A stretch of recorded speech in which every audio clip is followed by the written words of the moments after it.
I was actually homeless when I had him because we didn't have nowhere to go. So by the time my son, I was 2 weeks before my son was born that we actually found a place down here. And where was the place that you found? Linton Apartments. Not so great neighborhood. It was a low income Section 8 apartments, and there was drive-by shootings, there was shootings every night, and after I went through all that, I got my GED while pregnant with Tyrese.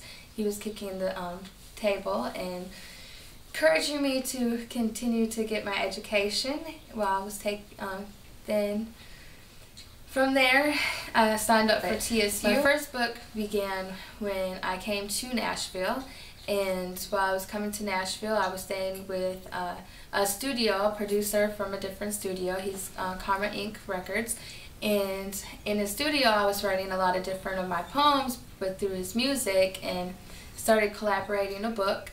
And once I had about 130 poems, I started saving up to be able to publish it. So I have a 6-year-old son. He has cancer. He has medulloblastoma cancer. We found out October 13th.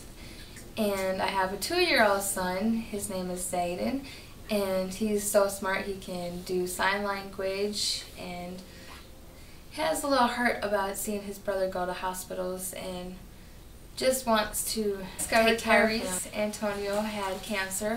He was having headaches and was throwing up and had some breathing problems, and I kept taking him to the hospital and they said he had allergies. Well, it was getting worse and the allergy medicine wasn't working, so I took him back and I asked them, I'm not leaving until you give him some type of test, because I need to know what is going on with him and why allergy medicine is not working for him if he has allergies and his medicine is not working. And I also had an appointment for mental health to see if maybe there was some mental health anxiety problems with that too.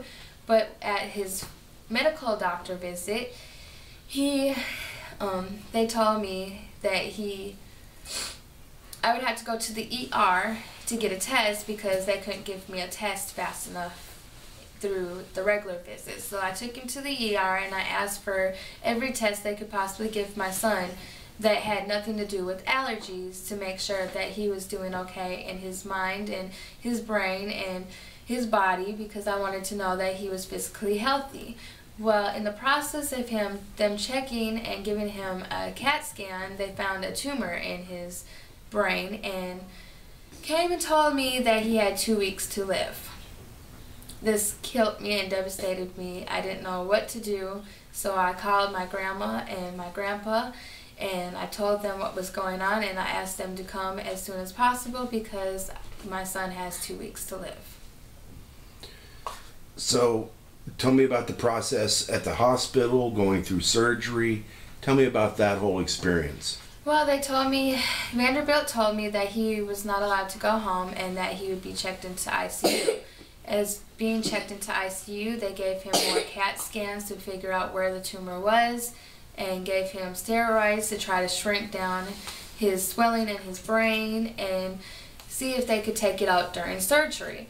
During the surgery process, they were able to take it out and told me that he would have to go through radiation and chemo because the tumor was cancerous and it was medulloblastoma, and that he would have a 75% chance of living to a 25% chance of getting it back. And so the surgery was quote-unquote successful. Yes, the surgery was successful, but there's still a long journey through that surgery process and through getting the scans, and it just felt surreal. It did not feel real. Like, it didn't feel like I was there or he was there. Like, it was all a big nightmare, and I would never believe that my son had to go through what he had to go through. So where are you now in this process with Tyrese? Well, he finished his radiation process and he's going through chemo. He has a chemo maintenance stage. He's in a clinical trial basis where they try to give less chemo to kids instead of as this quantity as they give to adults, but is their normal basis, to see if maybe less chemo for kids could create less of a long-term learning disabilities through the memory and stuff like that, because chemo is a very heavy drug and it can cause you not to be able to have kids in the future, hearing loss, memory loss, balance loss. It can cause heart problems and a majority of things for younger kids. So I have him on clinical basis to see if maybe with less chemo he'll have less long-term cost basis on him, and to see if he can be able to heal and cure through less of the chemo so he can have a better life.